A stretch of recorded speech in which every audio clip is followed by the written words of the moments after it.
কবিতা হাতত তুলি লোৱা। কবি অৱনী চক্ৰৱৰ্তী। মই মনে মনে থকাটোৱে সিহঁতে বিচাৰে, ময়ো বিচাৰোঁ শান্তিত থাকোঁ, মুকলি মনে ফুৰোঁ আৰু গান গাওঁ। মনে মনেই আছিলোঁ, এদিন পিছে সিহঁতেই মোক ৰাজপথলৈ মাতি আনিলে। কিন্তু কেনেকৈ মই আজি থিয় হ'লোঁ তোমাৰ লগত? এদিন সিহঁতে মোৰ চোতালৰ ধানবোৰ তুলি নিলে। এদিন সিহঁতে মোক জোৰ কৰি কিনি নিলে। এদিন সিহঁতে মোক হাতত হাতুৰি দি ক'লে, কাম কৰ আৰু কথামতে চল।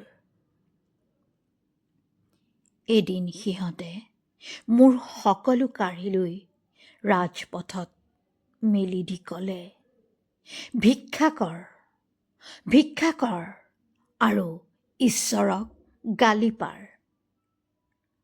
মই ঘৰ এৰিলোঁ, পথাৰ এৰিলোঁ, কাৰখানাত সোমালোঁ, খনিৰ গাঁতত সোমালোঁ।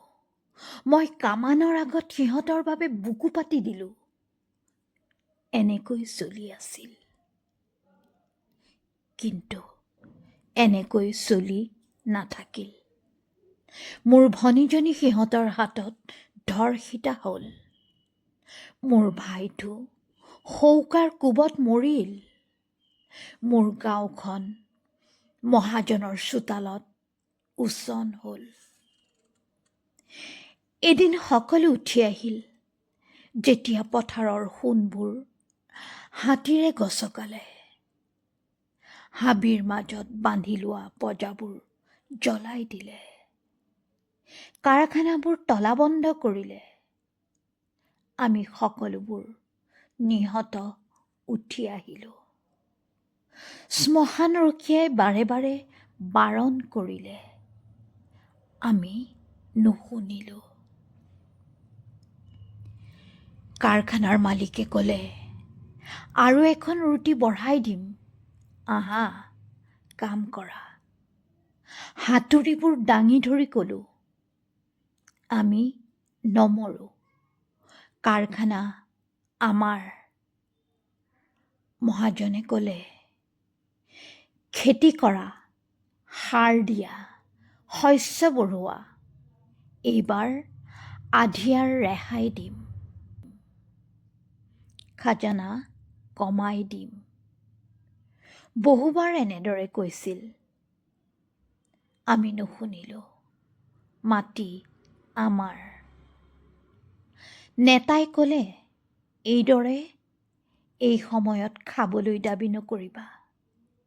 ভঁৰাল উদং, বিদেশী শত্ৰুক বাধা দিয়া, জাতিৰ জীৱন ৰক্ষা কৰা। বহুবাৰ ৰক্ষা কৰা হ'ল।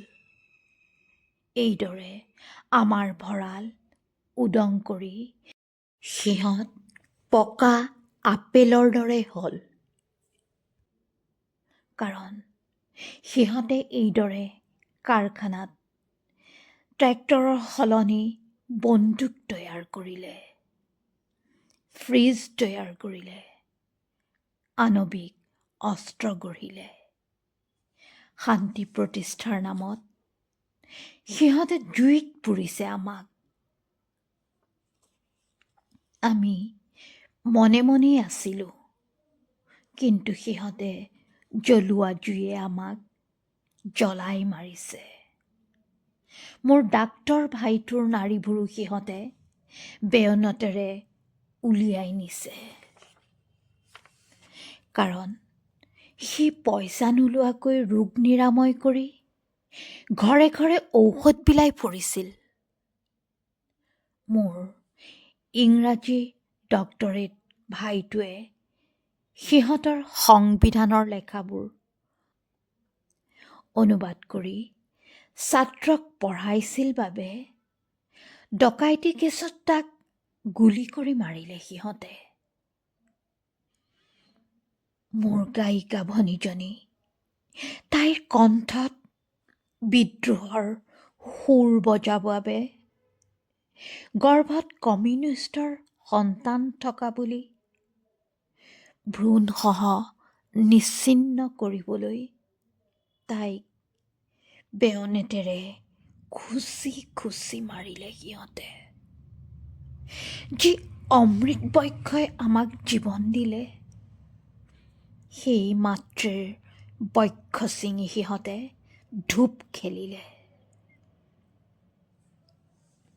আমি মনে মনে থাকিলোঁ, সকলো মনে মনে থাকিল। আকাশ মনে মনে থাকিল, বতাহ মনে মনে থাকিল। গৰ্জমান সাগৰ মৌন হ'ল সিহঁতৰ বিভৎসতাত। গৰ্জমান সমুদ্ৰ স্তব্ধ হ'ল জোৱাৰৰ তাণ্ডৱ নিচাত। এতিয়াও শ্মশানৰখীয়াই কৈছে, তোমালোক ওলাই নাযাবা, শ্মশানৰ শৃংখলা ভাঙিব। এতিয়া কেৱল শৃংখলা মানি চলিছে মানৱ জাতিৰ সেই মহামহাপুৰুষসকলে নিঃশব্দে শান্তিত মাৰাৰ বাবে। সিহঁতে কৰিছে নিউট্ৰন কিম্বা পাৰমাণৱিক বোমা আৱিষ্কাৰ। শৃংখলিত সমাজৰ কাৰণে কৰিছে নিবীৰ্যকৰণ। আইন ভাঙি কৰিছে নতুন নতুন আইন, যাতে মানুহৰ উপকাৰী সেইবোৰ প্ৰাণীয়ে খাদ্যত বিষক্ৰিয়া শান্তিত কৰিব পাৰে, যাতে শব্দ নোহোৱাকৈ মাৰিব পাৰে। সম্পদৰ সকলো ভঁৰাল এন্দুৰৰ দৰে লুটি নিব পাৰে। আমি মনে মনে থাকিব বিচাৰোঁ,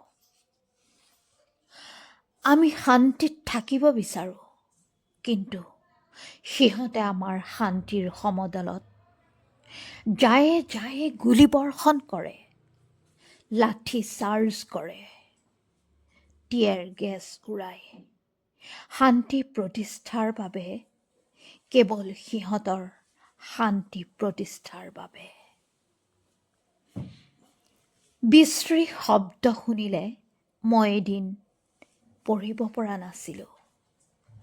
মানুহে মাগি ফুৰা দেখিলে মই এদিন ভাত খাব পৰা নাছিলোঁ। ৰোগী মানুহ দেখিলে মোৰ ঘিণ লাগিছিল। কাঁইটৰ আঁচোৰত তেজ ওলালেও মূৰ্ছা গৈছিলোঁ মই। এতিয়া মই যিফালে খোজকাঢ়োঁ সিফালেই মগনীয়া। এতিয়া মই যিফালে খোজকাঢ়োঁ সিফালেই মৰাশ। সৰ্বাংগ এতিয়া মোৰ ক্ষত বিক্ষত। ময়ো সেই অগণন কংকাল আৰু মৰাশৰে এজন। তথাপি মই নিহত হৈও প্ৰতিবাদ কৰোঁ। হাতৰ লাখুটি পেলাই দিলোঁ, হাতৰ জুলুঙা দলিয়াই দিলোঁ, বিক্ষত শৰীৰেৰে দৌৰি গ'লোঁ। চোৱা চোৱা, এয়া পতাকা নহয়। চোৱা চোৱা, এয়া তেজ নহয়, বেলিৰ পোহৰ। বতাহে উৰুৱাই আনিছে মোক, সাগৰৰ জোৱাৰে আনিছে মোক, শ্মশানৰ হুমুনিয়াহে আনিছে মোক, কাৰাৰ কপাতে আনিছে মোক। বেয়নেটৰ খোচত, গুলীৰ আঘাতত, শৌকাৰ কোবত মোক জন্ম দিছে সিহঁতে। লোৱা লোৱা, মোক হাতত তুলি লোৱা।